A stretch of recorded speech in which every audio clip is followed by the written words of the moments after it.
कल शाम को इंतजार था यूएस के दो इंपॉर्टेंट डेटा प्रिंट्स का। इन्फ्लेशन, रिटेल महंगाई सीपीआई जो बढ़ गई है, और दूसरी तरफ जॉब्स डेटा आना था, इनिशियल जॉबलेस क्लेम्स के नंबर्स। वो एक्सपेक्टेशन से ज्यादा बढ़ता हुआ नजर आ रहा है, यानी कि जॉब मार्केट दिक्कत में है। तो इन्फ्लेशन का बढ़ना, इसका मतलब है फेड ब्याज दरें नहीं छेड़छाड़ करेगा। भाई इन्फ्लेशन तो उनकी कंफर्ट से काफी ऊपर चला गया है, 2.9% पे आके खड़ा हुआ है पिछले महीने का इन्फ्लेशन, और फेड का कंफर्ट था 2% के आसपास इन्फ्लेशन। तो सिर्फ इन्फ्लेशन को देखूं तो हां दिक्कत की बात है, पर क्योंकि पिछले कुछ दिनों से, इनफैक्ट इस मंथ की शुरुआत से जितने जॉब मार्केट के डेटा आ रहे हैं, डिटेल जॉब्स रिपोर्ट आई थी, कल का इनिशियल जॉबलेस क्लेम्स का आंकड़ा आया, वो बता रहा है अर्थव्यवस्था दिक्कत में, वो बता रहा है जॉब मार्केट पेन में। इनफैक्ट कल शाम को आए जॉबलेस क्लेम्स के नंबर्स वीक ऑन वीक 11.5% उछल गए, यानी कि वो बेरोजगार जो भत्ता मांगने के लिए सरकारी एजेंसियों में रजिस्टर करने गए थे नाम, उनका आंकड़ा जंप कर गया, 4 साल में सबसे हाईएस्ट लेवल पर है। और उस जॉब मार्केट के हालात को देखते हुए लगता है कि फेड मूव करेगा, और शायद लार्जली प्राइसिंग तो यही हो रहा है कि 1/4% के आसपास, क्या 25 बेसिस पॉइंट्स के कट की लार्जली तैयारी। पहले कायनात के पास जा रहा हूं। कायनात, कोटक सिक्योरिटीज पे आप लोगों का व्यू अगले हफ्ते की फेड मीट को लेकर? वो डेटा पॉइंट सारे आ गए, सारे काम के डेटा पॉइंट्स आ गए, मेरे ख्याल से लास्ट था अगले हफ्ते की उस बैठक से पहले। टिल्ट किस तरफ जा रहा है? क्योंकि कुछ वॉइसेस 50 बेसिस पॉइंट्स के फ्रंट लोड की बात भी कर रही हैं। आप लोग का क्या मानना? अभी जो डेटा हमारे पास आ रहा है, ज्यादा करके एक वीकनेस लेबर मार्केट्स में देखने को मिला है। एंड जो हमने रीसेंट स्पीचेस देखी है फेड चेयर पॉवेल के एंड इवन फेड ऑफिशियल्स के, सबका एक प्रायोरिटी जो उन्होंने बताई है वो ये है कि labour market remains a priority as of now. Inflation, काफी लोगों ने यही कहा है कि ये थोड़ा टेम्पररी हो सकता है क्योंकि टैरिफ रिलेटेड है।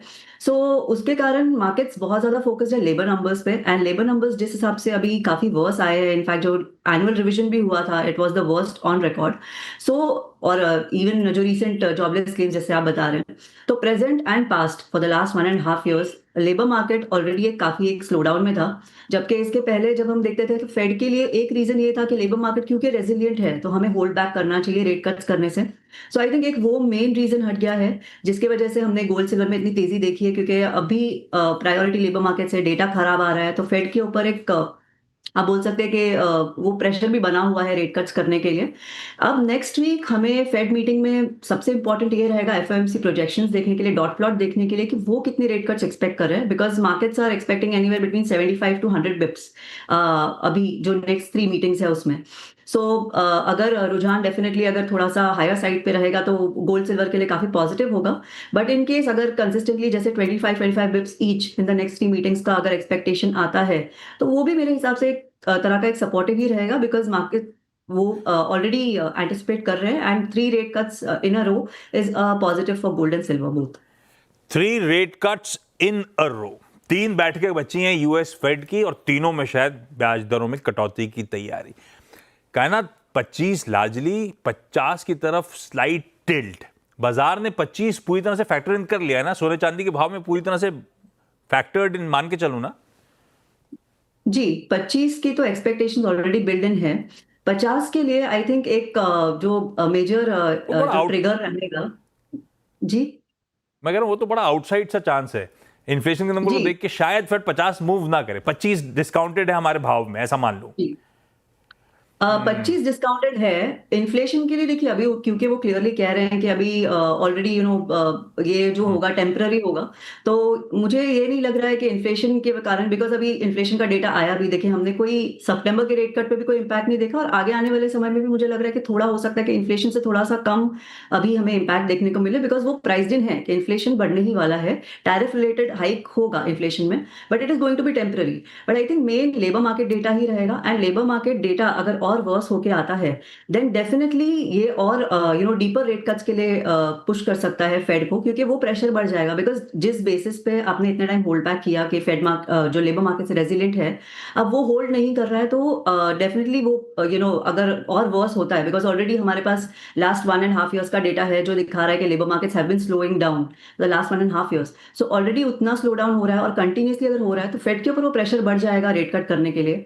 ऑलरेडी फेड के इंडिपेंडेंस को लेके काफी इश्यूज हमने देखे हैं लास्ट फ्यू मंथ्स में, क्योंकि ट्रम्प एडमिनिस्ट्रेशन है जो फेड के ऊपर काफी प्रेशर बढ़ा रहा है, तो उस ऑलरेडी वहां से प्रेशर है। Labour markets are not doing well, so I think अगर कंसिस्टेंटली लेबर डेटा अगर खराब आता है, then definitely there is a chance of skewing towards deeper rate cuts, 50 bips के रेट कट्स भी हो सकते हैं, जिसका और फायदा गोल्ड एंड सिल्वर प्राइसेस को डेफिनेटली मिलेगा।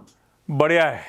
कहना आता हूं ट्रेड के लिहाज से कोटक के क्या व्यू बन रहा है, बुलियन पे आता हूं उसके लिए पहले, लेकिन गांधी एसके ज्वेलर्स के संजीव गर्ग के पास चला जाए। गर्ग साहब hi, good morning. Good morning sir. 1,09,000 plus के भाव और कायनात कह रही है अभी भी रुकने वाला नहीं है, तो फिर ऐसे में मूड कैसा दिख रहा है? फेस्टिविटीज के लिए किस तरह की तैयारी कर रहे हो आप? हम लोग खरीदने आएंगे या नहीं आएंगे? डिमांड कैसी रहेगी इस बार फिर? नहीं, आप खरीदारी करने भी आएंगे, डिमांड भी अच्छी रहेगी। एक्चुअल में बस इस टाइम जो भी ज्वेलरी है या बर्तन, मूर्ति, ये सब प्रोडक्ट में लेट वजन हल्का हो गया है, माने मार्केट के रेट के हिसाब से उस प्रोडक्ट को बनाया जा रहा है। कल खरीदने आऊंगा, लेकिन गर्ग साहब आपसे बोलूंगा यार इतने महंगी मत बनाओ, थोड़ा सा गोल्ड कम वाला माला दे दो, ऐसा? जी, ग्रामेज कम कर दूंगा मैं अपनी बाइंग का, ऐसा? हाँ, वेट कम कर देंगे, बाइंग तो चलती रहेगी। जो आपको जैसे 1 लाख का सामान लेना है, तो 1 लाख में जो भी वेट आ जाए तो आप ले सकते हैं आराम से। और दूसरा कंसेप्ट ये किया है कि लाइट वेट ज्वेलरी का और लाइट वेट बर्तन है, मूर्ति है, उस कंसेप्ट पे वर्क हो रहा है, जिससे कि आदमी उस आइटम को खरीद सके। और एक्चुअल में फ्यूचर में 1.5 लाख सोने चांदी के भाव जाने की उम्मीद है और 1.25 लाख सोने के भाव जाने की उम्मीद है, जिससे आम जनता के दिमाग में बैठ गया कि फ्यूचर तेज है, तो वो बाइंग रोक नहीं रहा, इसलिए वो बाइंग चालू है। ये पॉजिटिव ज्वेलरी इंडस्ट्री के लिए बहुत बड़ा संकेत है। 1.25 लाख गोल्ड जाता हुआ और 1.5 लाख चांदी जाता हुआ आपको नजर आ रहा है। किस टाइम फ्रेम की बात कर रहे हो गर्ग साहब आप? ये अपना आई थिंक दिसंबर एंड या जनवरी के वीक में। ये वाला दिसंबर एंड ये वाला जी है 1.5 लाख चांदी जी। अभी भी मतलब फिजिकल चांदी आज फिजिकल चांदी 1,32,000 रुपये चल रही है। हाँ। खाली 18,000 रुपये का डिफरेंस है खाली। हाँ, और अभी चांदी के भाव स्क्रीन पे है। हाँ प्लीज कंटिन्यू गर्ग साहब। एक्चुअल में कि जैसे इजराइल ने जैसे 6 स्टेट पे अटैक किया है, एक उसका इफेक्ट पड़ रहा है। दूसरा जो ब्याज रेट का चल रहा है अमेरिका में, और तीसरा इफेक्ट पड़ा जो अंतर्राष्ट्रीय स्तर पे जो देश की स्थितियां चल रही हैं, अस्थिरता और मंदी का माहौल है, तो लोगों का इन्वेस्टमेंट सोना चांदी ही एक मेन रह गया है।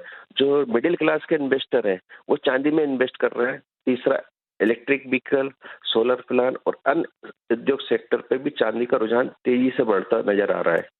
तो चांदी आने वाले समय में तेजी रहेगी और सोना भी तेजी रहेगा।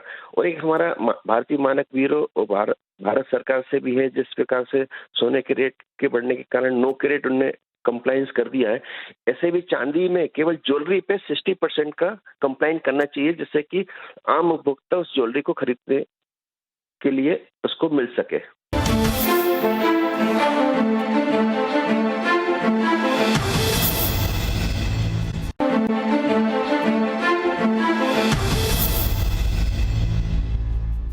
चलिए भाई, ब्रेक के बाद आप सबका स्वागत है। चीनी के क्यूब के साथ छोड़ के गया था, इसी चीनी के मार्केट्स के डायनेमिक्स पे चर्चा कर ली जाए। पहले प्रफुल्ल जी के पास चला जाए। Praful sir. Yes sir, welcome on board sir, thank you so much जुड़ने के लिए। Thank you Ashish ji, thank you for inviting us. Sir पहले तो एक बात बताओ, आप बैकग्राउंडर सेट कर लें। पिछले साल 10 लाख टन चीनी एक्सपोर्ट की मेरे ख्याल से मंजूरी दी गई थी, है ना? तो हमने उसमें से कितना भुना लिया, कितना उस क्वांटम का दरअसल एक्सपोर्ट कर पाए हम पिछले साल? 10 लाख में से कितना एक्सपोर्ट किया इंडियन शुगर इंडस्ट्री ने? ऐसा है कि 10 लाख टन की परवानगी हमें जनवरी महीने में मिली थी। हाँ। पर द वे कुछ इंटरनेशनल प्राइसेस फॉल हो गए थे, हाँ। और उसकी वजह से ये हुआ है कि अभी तक सिर्फ 7 लाख टन चीनी निर्यात हो चुकी है। तो अगली सीजन की निर्यात की मांग के पहले जरूरी तो ये है कि जो 3 लाख टन बची है, जिसकी अवधि जो 30 सितंबर तक की है, उसको कम से कम 2 महीने के लिए बढ़ाई जाए। जहां जी, तक ये 10 लाख में से 7 लाख टन करी, वो इसीलिए क्योंकि मंजूरी लेट आई थी, या फिर थोड़ा सा एक्सपोर्ट डिमांड भी ठंडी है? मैं ये भी समझना चाहूंगा इसके साथ साथ कि एक्सपोर्ट की डिमांड, एक्सपोर्ट में प्राइसिंग कैसी, रियलाइजेशन बैठ कैसा रहा, इस समय समीकरण है कैसे? नहीं, देखिए, गवर्नमेंट को जनवरी महीने में जो परवानगी दी थी वो ऑन टाइम थी। और एक्सपोर्ट की मार्केट जो है, जो लीफे में जैसे गोल्ड सिल्वर का एक वायदा रहता है, वैसे इंटरनेशनल में एक लीफे और नाइबोट का वायदा रहता है। जो लीफे रहता है वो व्हाइट शुगर का रहता है, नाइबोट में रो शुगर का रहता है। तो वो काफी कोलैप्स हो गए, तो रिकरेक्शन जो है वो ज्यादा, करेक्शंस काफी हो गए।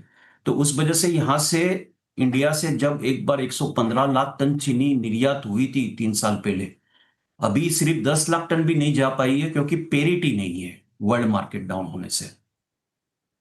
हाँ। अच्छा प्रफुल्ल सर, आप आए हो तो ये नहीं पूछूं, मूड माल हमारे मार्केट में पीएम मोदी ने कहा था सबको चीनी कम खाओ, मुझसे तो नहीं हो पाया, लेकिन फिर भी डोमेस्टिक डिमांड है कैसी हमारे यहाँ समीकरण कैसे बैठ रहे हैं? हमारे पास समीकरण बहुत अच्छे हैं। हाँ। और ऐसा है कि मैंने आगे भी एक बार एक टीवी चैनल पे बोला था कि हिंदुस्तान के डायबिटिक परसेंटेज 3rd नंबर पे है। और बाकी देश जो यूरोपियन और डेवलप्ड कंट्रीज है, वहाँ पे अपने टाइम टेबल में वो लोग हमेशा कैलोरीज बर्न करने के लिए एक्सरसाइज रखते हैं।